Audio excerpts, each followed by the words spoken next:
บทที่4การวิเคราะห์ SWOT การวิเคราะห์ทั้งหมดที่เจ้าได้เฮ็ดจะนำไปสู่การวิเคราะห์และการวิเคราะห์นี้จะช่วยให้เจ้าสามารถกำหนดยุทธศาสตร์ได้ SWOT ย่อมาจาก Strength Weakness Opportunities และ Growth 1. Strength หรือความเข้มแข็งของเจ้าแม่นหยังเป็นจุดดีของเจ้าตัวอย่างผลิตภัณฑ์ที่เป็นเอกลักษณ์หรือทีมงานที่เข้มแข็ง 2. Weakness หรือจุดอ่อนของเจ้าแม่นหยังที่เป็นสิ่งกีดขวางเจ้าบางทีอาจจะมีการคาดเขียนทรัพยากร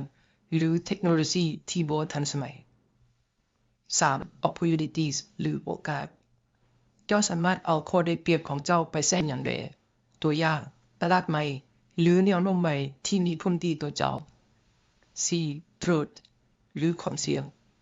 ความเสี่ยงภายนอกใดที่เฮ็ดให้เจ้าคิดว่ายากขึ้นเช่นว่าคู่แข่งใหม่หรือการเปลี่ยนแปลงกฎระเบียบใหม่แล้วพวกเขาเฮ็ดสิ่งนี้ไปเพื่อหยังเพื่อให้ได้ภาพที่ชัดเจนและตัดสินใจเลือกยุทธศาสตร์ที่ดีที่สุดตัวอย่างถ้าเฮาพบจุดอ่อนเฮาก็สามารถแก้ไขได้หรือถ้าพบโอกาสเฮาก็สามารถใช้ความเข้มแข็งของเฮาเพื่อใช้ประโยชน์จากโอกาสนั้นได้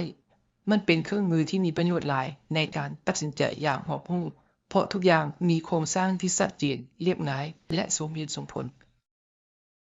จุดแข็งและจุดอ่อนแม่นปัจจัยภายในโอกาสและความเสี่ยงแม่นปัจจัยภายนอกผลบังคับใช้แม่นปัจจัยภายในในทางบวกความอ่อนแอเป็นปัจจัยภายในทางลบโอกาสแม่นปัจจัยภายนอกในทางบวกความเสี่ยงแม่นปัจจัยภายนอกทางลบการวิเคราะห์เฮ็ดให้เจ้าสามารถกำหนดข้อมูลเชิงลึกที่สำคัญเช่นไอเดียแรงจูงใจความคาดหวัง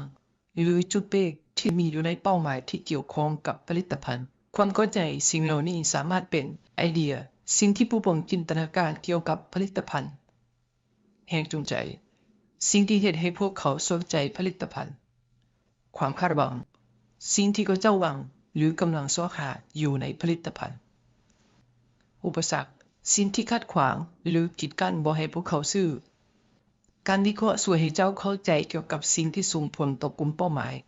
ดังนั้นยุทธศาสตร์สามารถปรับตามความเหมาะสมได้